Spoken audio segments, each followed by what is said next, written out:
And now we must turn to the issue of gun violence in America today, because the latest mass shootings in Aurora, Colorado, and Newtown, Connecticut leave us all, liberal and conservative, Republican and Democrat, appalled and disgusted at the carnage.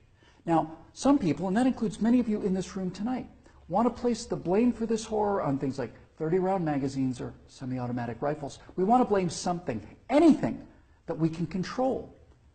But what we really want to ban is violence and murder and insanity. Now, we don't talk about that, though, because deep in our hearts, each of us knows that violence and murder and insanity are built into the human condition and likely always will be. You know, there are two kinds of animals in this world, predators and prey. No one watches a leopard chase down a gazelle and denies that the gazelle has a right to use its hooves and horns to protect itself from the predator. But there are people in this room tonight and all across the country who would deny that same right to self-defense to other human beings. Such people seem to think that the way to stop the leopard is to cut the horns off of the gazelle, that by somehow making it easier for the predator will simply go away. My friends, this is insane.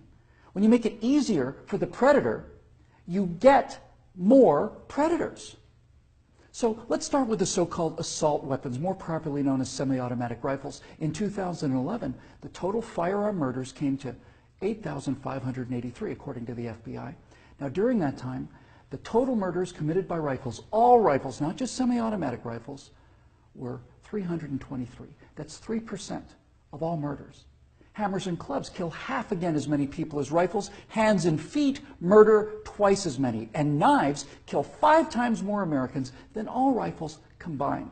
Preventable medical errors kill about 98,000 people per year. Medical malpractice kills more than 12 times as many people as are murdered in the U.S. each year. That's more than 300 times the number killed by all rifles, not just the so-called assault rifles. And yet, no one talks about limits on hammers or knives or doctors or hospitals. No one does that because the good we perceive from hammers and knives and doctors far outweigh their perceived harm. And yet, studies show that firearms prevent anywhere from 800,000 to over 2 million violent crimes every year. The lowest estimate means that 100 times more violent crimes were prevented with firearms than the total murders committed with firearms. That's 100 times as many. Now, in October of 2007, Amanda Collins was walking to her car after a night class at the University of Nevada at Reno. Amanda had a concealed carry permit for her 9mm Glock that she carried for self-defense. Unfortunately for Amanda, UNR is, like most college campuses, a gun-free zone. So, like the law-abiding citizen that she is, she did not have her gun with her in this gun-free zone when she was attacked by James Bila. Bila raped her on the UNR campus less than 300 yards from the campus police office. He then walked away, and a few months later, this human predator went on to murder 19-year-old Breonna Dennison. Amanda Collins went on to say, quote, "I know, having been the first victim, that Breonna Dennison would still be alive had I been able to defend myself that night," unquote. Therefore, I am directing the virtual Attorney General to aggressively challenge any gun control laws that violate Amanda Collins' right not to be raped and Breonna Dennison's right not to be murdered.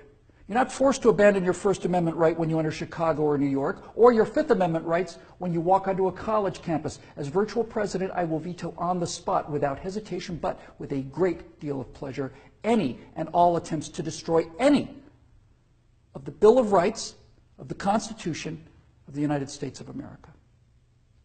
Because when it's all said and done, the Second Amendment to the Constitution is not there to protect us against criminals, and the people calling for gun control know this. That's why they want gun control instead of crime control. That's why they want laws that, at the stroke of a pen, turn law-abiding citizens into criminals. The Second Amendment is there to protect the American people from tyranny. The Second Amendment is there to protect the American people from politicians. The Second Amendment is there to protect the American people from us.